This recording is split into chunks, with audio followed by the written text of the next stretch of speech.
Alhamdulillah. Alhamdulillah. Kita ketemu lagi nih Iya. Kak. Kak Apit gimana kabarnya? Alhamdulillah baik. Kak Sita Puasa? gimana? Alhamdulillah baik. Kak Apit puasanya gimana? Alhamdulillah lancar. Lancar, insya Allah ya lancar ya Kak Apit ya. Nah, berhubung berbicara tentang Ramadan nih Kak, kita hampir sudah di penghujung Iya. Ramadan nih Nggak Kak. terasa ya? Nggak terasa ya Kak ya. Nah, di penghujung Ramadan kita berlomba-lomba untuk menyambut Hari yaitu kemenangan. hari kemenangan seluruh umat muslim yang ada di dunia, yaitu hari raya Idul Idul Fitri. Fitri. Jadi kita sesuai tema nih Kak. Tema kita kali ini adalah membahas tentang hari raya Idul Fitri. Tapi sebelum membahas tema hari raya Idul Fitri, kita juga mau membahas tema yang berkaitan dengan kewajiban membayar zakat nih Kak. Pengen tahu juga zakat itu kira-kira yang sudah wajib mengeluarkan itu dari usia berapa ya Kak. Nah terus baru deh kita berbicara tentang hari kemenangan. Nah untuk membahas tema kita kali ini Kak Apit, kita punya narasumber nih Kak Apit. Narasumbernya Ustadz Kondang. Ustadznya punya nama unik, cuma Tiga. dua kata. Itu punya nama singkatan. Penasaran kan teman-teman? Kalau gitu kita langsung kenalan aja ya Kak Apit ya. Oke. Ini adalah narasumber kita adalah hari ini Ustadz Entri. Assalamualaikum Ustadz. Waalaikumsalam. Gimana Ustadz kabarnya? Alhamdulillah sehat. Puasanya gimana Ustadz? Alhamdulillah. Oh Ustadz udah beli baju lebaran? Oh iya. Insya Allah ya. Ini gimana puasanya nih? Alhamdulillah. Alhamdulillah, insya Allah lancar ya Ustadz ya. Nah, sebelum kita bahas tema, Kak Apit penasaran nggak sih Oh. sama nama Iya, uniknya iya. Ustadz ini? Iya. Ustadz Entri. Cuma Singkatnya. kata M dan Tiga. tiga ya. Entri. Ustadz itu gimana ceritanya? Boleh cerita dulu nggak sih sebelum kita ke tema ini? Oh iya. Itu sejarahnya memang kejadiannya sangat unik. Jadi waktu saya lahir, Ah, di situ bapak saya memberi nama Muhammad. Muhammad. Tuh, terus kakek saya bilang, Hmm. tambahin aja lagi, yaitu Makmun. Oh gitu.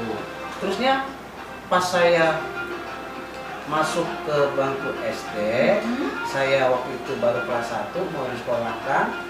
Paman saya yang baru keluar dari pondok pesantren, dia memberikan saya nama, udah kasih nama lagi Muhammad, jadi Makmun Mustafa, dikasih nama Mustafa. Oh, jadi Muhammad Makmun Mustafa. Jadi singkatan M3 itu adalah Muhammad Makmun Mustafa. Mustafa. Masya Allah. Jadi biar gampang nih Pak Ustadz. Iya, biar gampang. Dan kebetulan Heeh. saya juga memang lahir dari Indosat. Aduh, iya. Bahasa. Iya, Jadi, bisa. Saya punya saudara banyak. Saya ada Mentari, itu saudara saya. Iya. Ada Simpati dari beda ibu itu sama saya. Aduh, kayaknya bakalan seru banget nih Kak Apit ya untuk tema kali ini nih. Iya, benar banget. Ya benar. Ya udah berarti tadi kan kita udah tahu nih asal usul Namanya. nama uniknya Ustadz M3 ini kan. Ternyata namanya Ustadz Muhammad Makmun Mustafa. Nah, Ustadz minta kesediaannya nih kita untuk bahas tema kali ini tentang kewajiban membayar zakat dan menyambut hari raya Idul Fitri. Karena insya Allah kita sudah di penghujung Ramadan ya Pak Ustadz ya. Ya sebentar lagi kan kita mau menyambut Hari kemenangan. iya hari kemenangan. Jadi kita minta apa ya Pak Ustadz untuk menjelaskan biar kita tahu, teman-teman juga tahu ya makna dari menyambut hari kemenangan dan kewajiban dalam membayar zakat. Pak Ustadz boleh silakan. Terima kasih. Ya sama-sama. Assalamualaikum warahmatullahi wabarakatuh. Waalaikumsalam. Alhamdulillahillazi arsala rasulahu bil huda liyudhhirahu ala dini kulli wa kafa billahi syahida. Asyhadu an la ilaha illallah wahdahu la syarikalah wa asyhadu anna sayyidana Muhammadan abduhu wa rasuluh. Allahumma sholli wa sallim ala sayyidina wa maulana Muhammad miftahul qulub wa syatratul uyub wa qaribul habibi ilal mahbub wa ala alihi wa ashabihi wa man ilahil maksud. Amma ba'du. Para pemirsa yang saya hormati dan juga kedua acara yang ganteng dan manis-manis. Amin. Alhamdulillah Mari sama-sama kita panjatkan puji dan syukur kehadirat Allah Subhanahu wa taala yang telah berikan nikmat kepada kita begitu banyak, sehingga dengan nikmat yang Allah berikan kita bisa melaksanakan kewajiban kita, terlebih-lebih di bulan Ramadan ini kita melaksanakan ibadah puasa. Mudah-mudahan puasa kita diterima oleh Allah Subhanahu wa taala. Dan juga amalan-amalan kita di bulan Ramadan kita mendapatkan ampunan, mendapatkan maghfirah, serta mendapatkan rahmat Allah Subhanahu wa taala. Dan yang paling inti dari semua ini adalah kita termasuk ikun minanar. Kita terlepas dari api neraka dengan wasilah kita berpuasa di bulan Ramadan. Namun sebelum Ramadan ini kita diterima amal kita ini, ada lagi kewajiban yang harus kita tunaikan di bulan Ramadan. Karena kata Rasulullah, barang siapa orang yang berpuasa di bulan Ramadan kemudian dia tidak menunaikan zakat, maka puasanya ini akan terombang-ambing, terkatung-katung di atas, tidak diterima oleh Allah. Jadi supaya ibadah kita diterima oleh Allah, maka kewajiban umat Islam adalah yaitu menunaikan zakat. Nah, ini zakat fitrah ini salah satu dari rukun Islam yang harus dikerjakan. Dan ini kewajibannya secara fardu ain. Jadi siapa yang merasa dirinya muslim mampu untuk menunaikan zakat supaya apa? Puasanya diterima oleh Allah Subhanahu wa taala. Ya. Lalu kapan? Dan yang paling baik, paling afdal kita menunaikan zakat. Zakat ini paling afdal itu adalah ketika menjelang hari raya Idul Fitri. Ketika takbir dikumandangkan itu kita afdal. Tapi ada juga beberapa ulama yang menerangkan bahwa zakat itu lebih afdalnya kalau seumpamanya ada juga dikatakan afdal ketika kita lagi jalan, ternyata ada saudara kita yang kurang mampu di Ramadan, dia nangis, orang-orang asik berbuka dengan makanan yang nikmat, makanan yang banyak, itu ada macam-macam es campur, es cendol dan sebagainya, ya kan? Ada tetangga kita, apalagi itu anak yatim atau di apa, berhenti menahan lapar, boro-boro dia beli makanan buat buka, tapi buat beras aja dia nggak ada. Kita sebagai seorang muslim yang melihat pada saat itu, walaupun itu awal Ramadan atau di pertengahan Ramadan, kita sebagai orang muslim wajib kita segera bantu supaya apa? Dia bergembira di bulan Ramadan. Dan kalau memang ada juga mengatakan itu afdaliyah pas hari raya, tiba hari takbir dikumandangkan atau sebelum sholat Id. Nah, sekarang bagaimana? Siapa saja mereka yang berzakat? Mereka yang berzakat adalah orang Islam yang mampu. Bagaimana dengan yang tidak mampu? Anak-anak wajib dizakatkan oleh ibu bapaknya. Jadi dizakatkan itu kapan? Kalau seandainya Ramadan masih ada, takbir masih dikumandangkan, atau sudah pagi hari tapi belum sholat Id, tiba-tiba ada ibu yang melahirkan anak. Nah, anak itu lahir karena belum ditunaikan sholat Id, segera itu wajib untuk dibayarkan zakat. Itu zakat yang harus diberikan. Untuk apa? Semuanya untuk membantu saudara-saudara kita. Karena menjelang Idul Fitri, karena yang namanya Idul Fitri itu kita jangan cuma bangga dengan senang, wah hari raya Idul Fitri nyambut gembira kita, sebentar kita pakai baju baru, ya kan? Kemudian kita pakai celana baru, ya kan? Sampai-sampai kita senang, kita ucapkan, Pak, baju baru, alhamdulillah, sepatu baru, alhamdulillah. Jadi tak ada pun tak apa-apa. Kenapa masih ada jemuran tetangga? Jangan dong Pak Ustadz, bahaya itu, bahaya. Jadi itulah. Jadi puasa ya kita merayakan Idul Fitri, jangan sampai kita mewah-mewahan, kita megah-megahan, pakaian kita yang mahal, sementara kita nggak pernah memperhatikan tetangga kita, saudara kita, terutama mereka orang-orang fakir yang kurang mampu, miskin. Wah, itu diancam sama Nabi. Kata Nabi, tidak barang siapa orang ya dia memakan harta dengan mewah, ya haram itu harta yang kita makan, meskipun itu harta kita, hasil kerja kita, tapi kita makan megah-megah, kita semua, sementara di tangga kita ada anak yatim yang kelaparan, itu hartanya dimakan.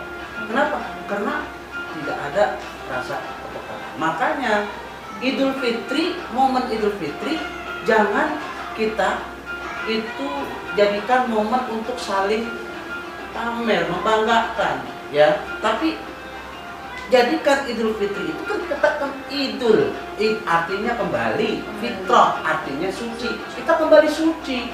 Bahkan kata ulama, kita cucinya ini seperti bayi yang baru lahir dari rahim ibu. Kita harus suci. Makanya kita harus jaga. Kita baru suci, kita jaga kesucian kita. Dengan apa? Jangan itu tadi memakai pakaian sederhana aja. Supaya apa? Jangan sampai harapan kita mereka diri. Kadang-kadang dia lihat, ya Allah, ini tetangga saya, teman saya, ya kan? Ada ibu bapaknya, pakaiannya bagus. Dia itu ada dalam hati dia. Dengan dia menjaga hati itu, kita nggak tahu, kita berdosa. Kenapa? Karena kita tidak ada rasa kepekaan terhadap saudara kita.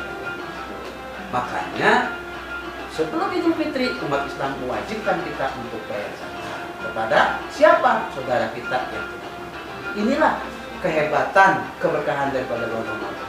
Jadi dengan keberkahan Ramadan ini kita berkah bukan cuma umat Islam aja, bahkan non Muslim pun itu luar biasa. Merasakan ya. Merasakan keberkahannya. Mana? Contohnya pernah ada, saya punya tetangga saya bilang belanja beras misalnya dapat toko, ada orang non Muslim bilang, apa dia bilang? Ini keberkahan bulan Ramadan. Saya ikut merasakan Pak Haji. Masya Allah. Kenapa? Dulu mah kalau bukan bulan Ramadan, beras saya itu borobok lakunya sehari sampai 10 kali. Satu karung aja jual untuk butuh waktu saya bisa 3 hari baru habis. Ini setelah adanya Ramadan luar biasa. Itu Ramadan berkah. Beras saya sehari bisa laku sampai 10 kali. Makanya mah kalau bisa saya berdoa itu 1 tahun Ramadan semuanya. Wah, itu itulah jadi keberkahan Ramadan. Ya. Yuk, makanya selama masih ada kesempatan kita diberikan kepercayaan oleh Allah, diamanatkan rezeki, diamanatkan kita harta, maka infakkan harta kita, sedekahkan harta kita. Dok, orang yang berzakat, orang yang bersedekah itu dia tidak akan mendapatkan kerugian. Sebab kata Nabi dijamin itu. Mana qasal mala fi sabilillah bal yazdad. Tidak pernah berkurang harta seseorang, kata Nabi, yang dikeluarkan baik itu zakat, infak, sedekah, dikeluarkan di jalan Allah, itu kata Nabi bal yazdad. Nabi bilang 3 kali, artinya diganti. Jadi 3 kali lipat. Kalau dia punya harta, zakat sekarang berapa? 2,5%. Sekarang kita punya zakat, sekarang beras katakan berapa? Kalau bisa kita zakat hartanya, harta yang kita zakatkan, atau kita zakat fitrah, beras yang kita makan, katakan kita sehari makan beras yang berapa? Harga 9.000. Kalau buat zakat jangan 9.000. Ya kan? Kalau buat zakat naikkan. Kasih beras zakat yang harganya berapa berasnya? Harga 10.000 atau yang 12.000. Kalau perlu yang 25.000. Gitu. Buat apa? Nanti kita diganti sama Allah 3 kali lipat, 3 kali sama Allah. Jadi itu yang pertama. Jadi yang kedua, zakat itu kenapa kita harus lebih harga yang lebih mahal lagi dari apa yang kita makan dalam sehari? Untuk memuliakan saudara kita yang nggak mampu, ya kan? Jadi nggak usah takut, nanti semua akan diganti oleh Allah Subhanahu Wa Taala. 3 kali lipat tuh kata Nabi. Kita kan percaya dengan apa yang kata Nabi. Kemudian zakat itu, sedekah itu selain diganti rezekinya sama Allah, itu bisa mampu menolak bala. Dengan zakat, infak yang kita kerjakan itu akan mampu menolak bala. Makanya pernah ada saya punya tetangga, saya mengadakan acara Ramadan santunan anak yatim.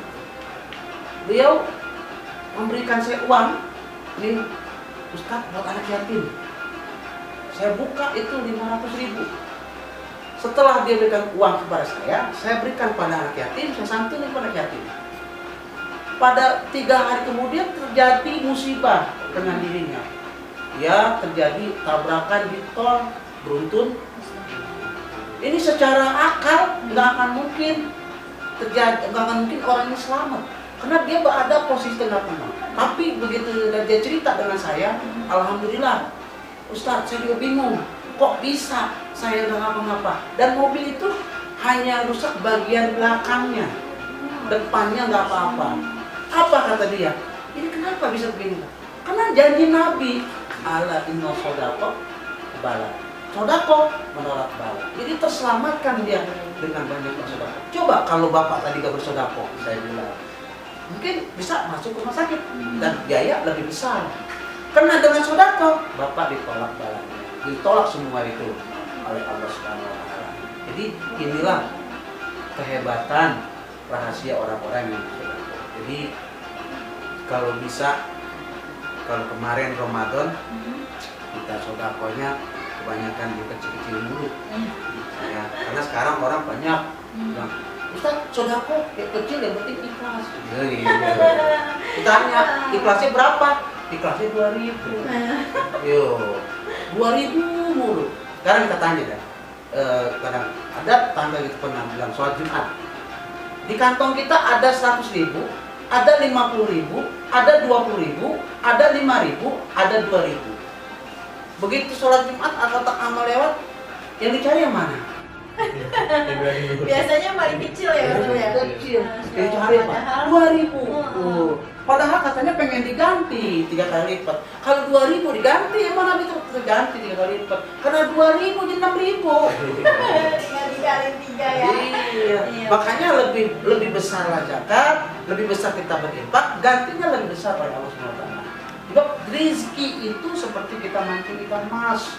Kita kalau mancing ikan mas, coba umpannya itu luar biasa. Cuma manteng ingin mendapat seekor ikan mas. Umpannya ada yang pakai telur, super mie, bahkan ada yang pakai ikan tuna. Wah itu luar biasa. Ya wajar karena pengen dapetin emas. Coba kalau pengen dapetin ikan cere, cacing nggak cukup. Ya kan? Ini rahasia kehebatan orang yang berzakat, orang yang berinfak. Jadi itu udah jangan mulai sekarang niatin jangan 2.000 mulu. Kadang-kadang saya kesian itu 2.000 pusing ya kalau jadi orang 2.000. Kenapa? Sering uang masuk kotak amal. Iya ya, maksudnya benar-benar Masya Allah. Berarti benar-benar yang apa ya, keajaiban kita bersedekah dan berzakat itu apalagi di bulan suci Ramadan ya. Apalagi bulan suci Ramadan, kita semua tahu bulan Ramadan kita melaksanakan ibadah yang sunnah menjadi wajib pahalanya, yang wajib menjadi dilipat gandakan. Luar biasa itu Ramadan. Pokoknya Ramadan adalah ladang amal buat kita. Ya kan? Ladang amal buat kita supaya rezeki kita Allah gantikan, Allah tambahkan. Gitu. Jadi jangan lupa Ramadan kita belum bayar zakat udah sibuk ngurusin baju baru. Iya benar-benar ya. Ramadan belum punya baju, belum punya sepatu, belum punya celana baru, semuanya baru. Puasa kagak. Zakat enggak. Zakat kagak. Ini bukan momen Idul Fitri yang baik. Iya. Ya, yang namanya Idul Fitri yang baru adalah hati kita, jiwa kita, ya bersih, baru. Gitu.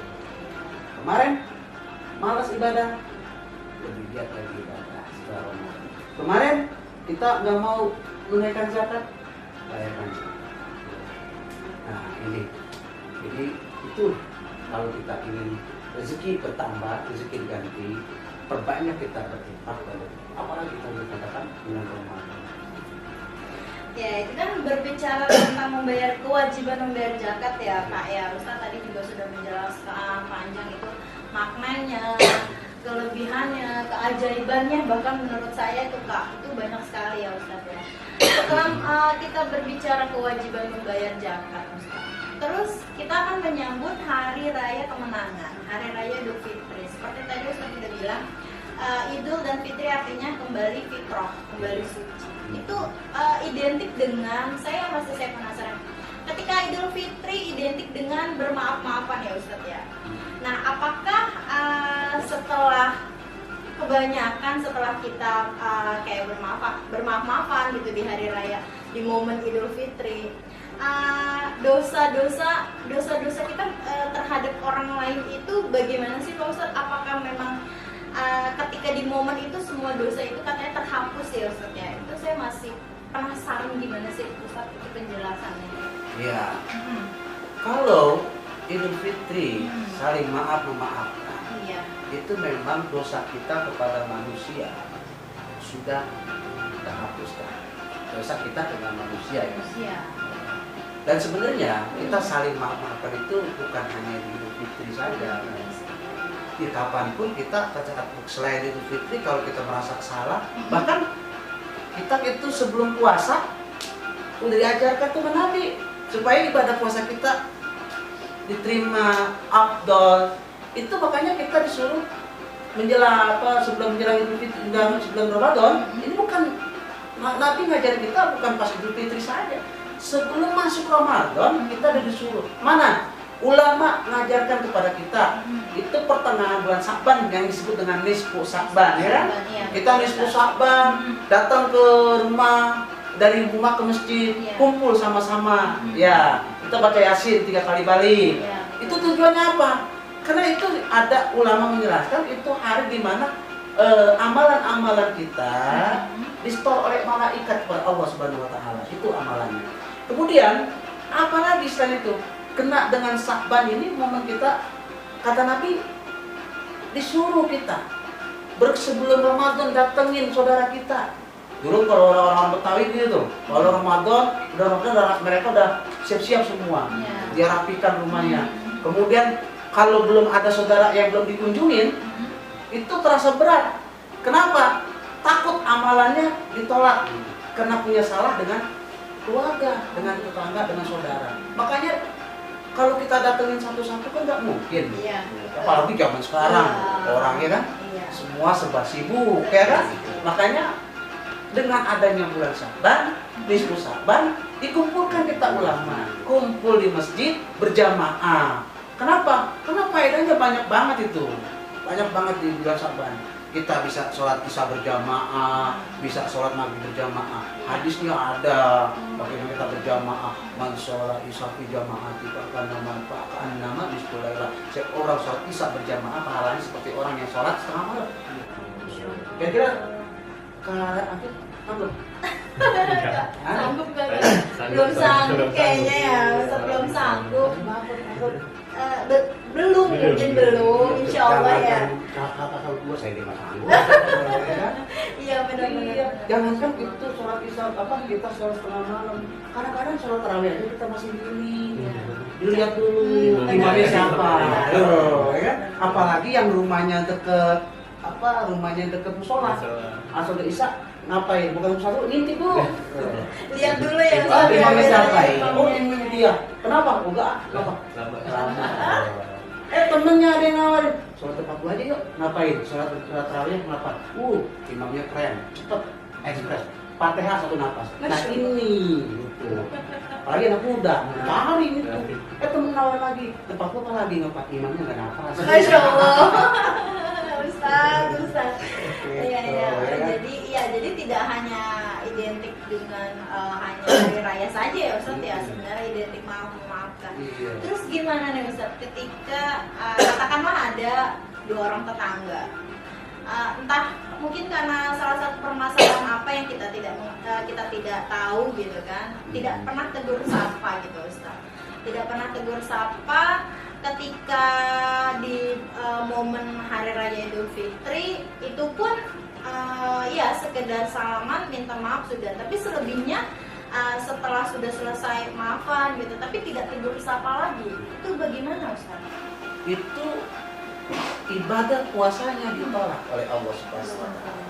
Sebab dulu ketika Rasulullah pernah berkhutbah pada saat Idul Fitri, Rasulullah berdoa, "Ya Allah, tolong kau tolak 3 orang hamba, 3 orang umatku dan amalan ibadah puasanya."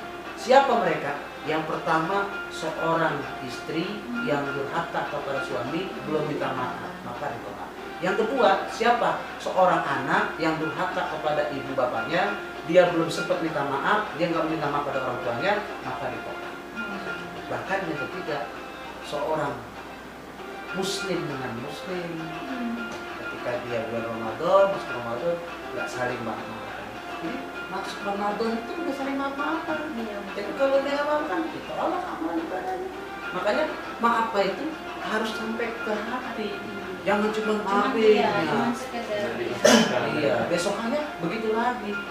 Itu namanya tidak ada bekas pendidikan Ramadan dalam jiwanya. Kan harus ada asarnya, ada bekasnya. Kita 30 tahun loh dididik oleh Allah melalui bulan Ramadan menjadi orang sabar, menjadi orang pemaaf. Nah itu, jadi orang ini tolak. Habis. Jadi balik lagi ke zakat ya, Bro. Kira-kira siapa sih yang berhak menerima gitu, yang lebih berhak menerima zakat kita? Yang berhak menerima zakat itu dalam Al-Quran dijelaskan itu ada 8 mustahil, 8 asna. Apa? Mereka adalah orang yang menerima zakat itu fakir, mereka fakir, ya kan? Kita cari fakir. Di kampung kita masih ada orang fakir belum? Ternyata ada orang fakir. Ternyata fakir nggak ada. Baru kita cari orang miskin. Orang miskin, seharusnya kita cari lah. Nah, ini orang Arab, orang yang baru masuk Islam. Nah, kita ini yang harus kita sebetulnya kita harus segera program nih sebenarnya.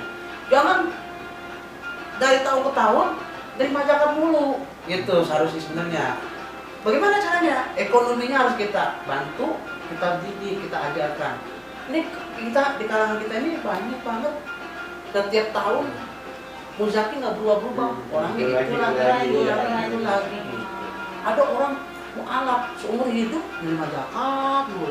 Sebetulnya yang tahun ini kita menjadi muzaki, tahun ini kita jadi seorang yang berhak menerima zakat, ya kan? Tahun yang akan datang kita yang harus menerima zakat dan itu. Jadi jangan tiap tahun dengan orang yang sama ya Ustaz? iya, kok bisa. Terus siapa lagi?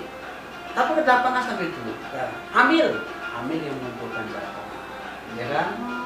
Itu yang mengumpulkan zakat. Sabilillah, orang yang berada di jalan Allah, ya. Bahkan ada keterangan dari ulama yang termasuk orang jago itu termasuk para ulama, para guru, para kiai yang mereka udah nilai ta'ala mengajarkan. Boleh kita bantu mereka, ya kan? Tapi zakat sekali lagi ada juga, saya pernah mengaji diterangkan zakat jangan sama orang tua, zakat jangan sama adik, jangan sama bapak, jangan sama nenek. Tapi zakat itu dianjurkan yang orang lain yang tidak ada hubungan saudara. Bagaimana dengan saudara? Kakek dan seputar itu. Itu bukan zakat, itu memang kewajiban kita untuk memberikan nafkah, membantu mereka. Sekarang kita zakat sama orang tua kita. Apa sih zakat? Zakat itu kotoran, ya kan? Kotoran yang harus dikeluarkan kan? Kan kita zakat sama orang tua. Pak, zakat. Bu, zakat. Kok kita tega sih? Oh iya. Iya, kita ngasih kotoran sama orang tua. Di mana letak bakti seorang anak? Gitu. Makanya kalau bisa, kalau dia dianjurkan, zakatlah pada mereka. Siapa lagi? Anak yatim, ya kan? Gorimin, orang yang berhutang. Artinya orang yang berhutang ini orang yang punya hutang. Panitia pembangunan pesantren, panitia pembangunan masjid, musola, majelis taklim. Umpamanya dia punya hutang di material, maka boleh nggak pakai bayar zakat? Boleh pakai bayar zakat. Beda kalau habis ngambil motor, bayar angsuran pakai zakat, boleh nggak? Nah, Jadi itu kafinya. banyak banget nih ya materinya, Masya Allah, bener-bener menambah ilmu, pengetahuan, terutama buat kita ya Kak Fit ya, dan juga buat teman-teman di rumah. Kayak nggak kerasa nih Ustadz ya, kita udah dari penghujung acara. Kayak kalau berbicara tentang Ramadan, berbicara tentang hari kemenangan itu nggak akan ada habisnya ya, karena memang benar-benar luas dan penuh banyak banget keberkahan ya Ustadz ya yang kita dapatkan. Kayaknya udah cukup sampai sini di penghujung acara kita Ustadz. Nanti insya Allah lain kali kita bisa ngobrol-ngobrol lagi ya Ustadz Insya ya. Allah. Terima kasih Ustadz atas pencerahannya. Semoga Ustadz selalu disehatkan, diberikan kelancaran dalam beribadah ya. Mungkin untuk terakhir boleh minta tutup doa dulu buat Ya, mari. ya Ustadz ya, buat kita semua. Mari sama-sama ya para pemirsa dan juga Kak Habib, Kak Sipa, kita berdoa kepada Allah semoga kita di bulan Ramadan ini diampunkan dosa-dosa kita. Amin. Dan mudah-mudahan dengan Ramadan ini kita mendapatkan keberkahan ya. Amin. Insya Allah kita dengan zakat ibadah puasa kita diterima. Ya, dengan zakat kita dilancarkan semua rezeki kita diganti sama Allah yang lebih berlipat ya. Mudah-mudahan ya semoga kita bisa nanti ketemu lagi di bulan Ramadan. Ini harapan kita ya kan. Semoga kita bisa ketemu. Ya, kita berdoa kepada Allah Subhanahu wa taala. Bismillahirrahmanirrahim. Alhamdulillahirabbil alamin. Allahumma shalli wa sallim ala sayyidina Muhammad. Allahumma bihaqil Fatihah wa bisyuril Fatihah. Min karamatil Fatihah wa bi muqtadil Fatihah.